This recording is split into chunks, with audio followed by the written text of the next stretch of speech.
안녕하십니까. 유병성 목사입니다. 파르샤타 샤브와 17번째 영상입니다. 유대인만의 독특한 생활 속의 할라카 중에 손 씻기 관습을 알아보겠습니다. 히브리어로는 네틸랏 야다임이라고 합니다. 우선 이 규례의 기원이 되는 성경 구절은 레위기 15장 11절입니다. 이 구절에 분명하게 명령된 것은 아니지만 정결을 위한 손 씻기가 있었음을 유추할 수 있습니다. 유출병이 있는 자가 물로 그의 손을 씻지 아니하고 아무든지 만지면 그 자는 그의 옷을 빨고 물로 몸을 씻을 것이며 저녁까지 부정하리라. 손 씻는 규례는 참으로 특이합니다. 미시나의 마세핫 야다임이라는 챕터에 설명되어 있는데 특이하게도 바벨론 탈무드에는 아예 이 챕터가 없습니다. 탈무드 여러 곳에 각 상황에 맞게 흩어져 있는 규례입니다. 그렇지만 오히려 네틸랏 야다임이라는 표현의 기원은 탈무드입니다. 랍비 샤리라 가운의 설명에 의하면 성전에 나틀라라는 도구가 있었는데 물두멍으로부터 물을 떠서 손 위에 부을 때 사용하는 것이었습니다. 그래서 이렇게 손에 물을 붓는 동작 자체를 네틸라라고 했다고 설명했습니다. 그리고 한 구절 더 있습니다. 출애굽기 30장 19절과 20절. 아론과 그의 아들들이 그 두멍에서 수족을 씻되 그들이 회막에 들어갈 때에 물로 씻어 죽기를 면할 것이요 제단에 가까이 가서 그 직분을 행하여 여호와 앞에 화제를 사를 때에도 그리할지니라. 이 구절에 분명히 제사장들이 손과 발을 씻고 회막에 들어갔다고 기록되어 있습니다. 결국 유대인들의 전통에서는 손 씻는 규례는 성경에서 나왔고 성막과 성전에서 이미 행해져 오고 있던 오래된 규례라고 여기게 된 것입니다. 그럼 언제 손 씻는 규례를 행할까요? 1. 식사하기 전, 식사한 후. 2. 기도하기 전. 3. 제사장이 축복하기 전. 4. 아침에 침대에서 일어나기 전. 물론 이것보다 더 복잡한 규례가 있어서 저도 다 알지 못합니다. 하지만 큰 주제별로 분류하면 이렇게 4가지 정도 됩니다. 식사는 빵이 포함된 식사를 말하는데 그래서 다른 표현으로 말하면 빵을 떼어 먹기 전에 손을 씻어야 하는 규례라고 할 수 있습니다. 그러니 손 씻는 규례는 빵을 주식으로 하는 유대인의 일상에서는 중요한 규례였습니다. 그런데 예수님의 제자 중에 이 규례를 지키지 않은 경우가 있었습니다. 마가복음 7장 2절 그의 제자 중 몇 사람이 부정한 손 곧 씻지 아니한 손으로 떡 먹는 것을 보았더라. 마가복음 7장 3절 바리새인들과 모든 유대인들은 장로들의 전통을 지켜 손을 잘 씻지 않고서는 음식을 먹지 아니하며 이 구절을 통해 예수님 당시에도 이미 빵을 먹기 전에 손을 씻는 규례를 지키고 있었음을 알 수 있습니다. 이것뿐만 아니라 복잡한 손 씻는 규례가 더 있었다고 마가복음 저자는 기록하고 있습니다. 마가복음 7장 4절 또 시장에서 돌아와서도 물을 뿌리지 않고서는 먹지 아니하며 그 외에도 여러 가지를 지켜오는 것이 있으니 잔과 주발과 놋그릇을 씻음이러라.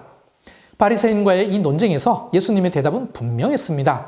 마가복음 7장 8절 너희가 하나님의 계명은 버리고 사람의 전통을 지키느니라. 마가복음 7장 15절과 16절 무엇이든지 밖에서 사람에게로 들어가는 것이 능히 사람을 더럽게 하지 못하되 사람 안에서 나오는 것이 사람을 더럽게 하는 것이니라 하시고 즉 손을 열심히 씻는다고 해서 그 사람이 선한 사람이 되거나 하나님의 백성이 되는 게 아니라는 것입니다.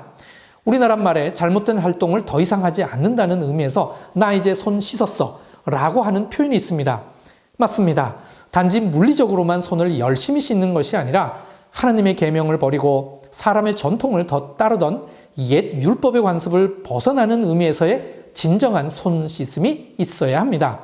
유대인들의 네틸랏 야다임 규례를 통하여 우리는 진정 무엇을 씻어야 하는지 되돌아보시기 바랍니다.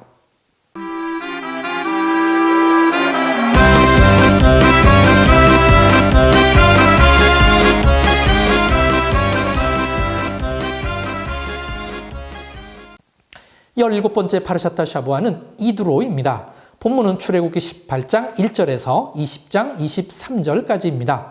모세의 장인 이름 이드로가 이번 주 제목입니다. 이드로의 주요 내용은 다음과 같습니다.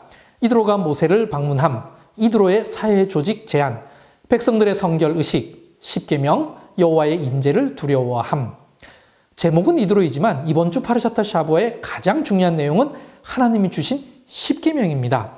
이를 가리켜 마탄 토라라고 합니다. 뜻은 율법 수여입니다.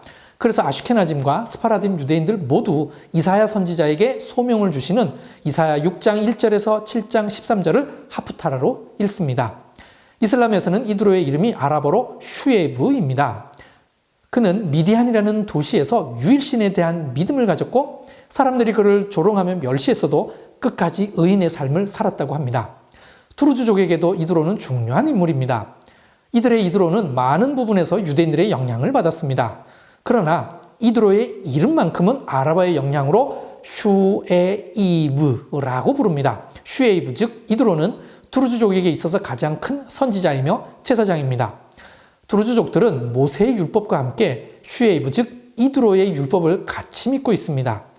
그는 지혜로워서 모든 종교를 다 알고 신에 대해서도 다 알고 있었다고 합니다. 투르즈족의 전승에 의하면 슈에이브 즉 이드로의 무덤은 갈릴리 서쪽에 있는 히탄의 뿔 아래에 있습니다.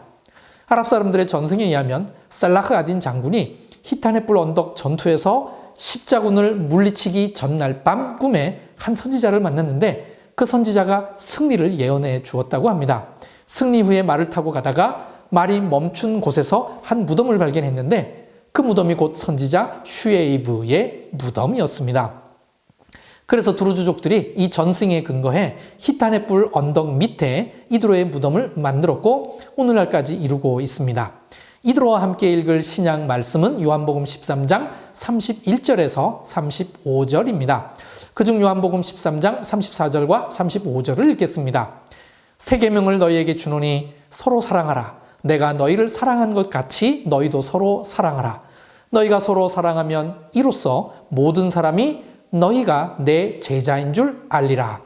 요한 1서 2장 8절과 요한 2서 1장 5절에는 새 계명은 옛 계명에부터 있던 것이라고 했습니다. 즉 옛 계명의 최종 결론이 새 계명이라는 것입니다.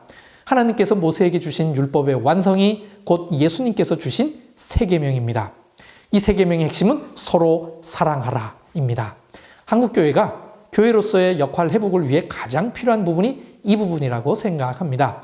이번 한 주간 서로 사랑하라는 새 계명을 실천하기 위해 최선을 다해 노력합시다. 그러면 사람들이 우리가 주님의 제자인 줄을 알게 될 것입니다. 감사합니다.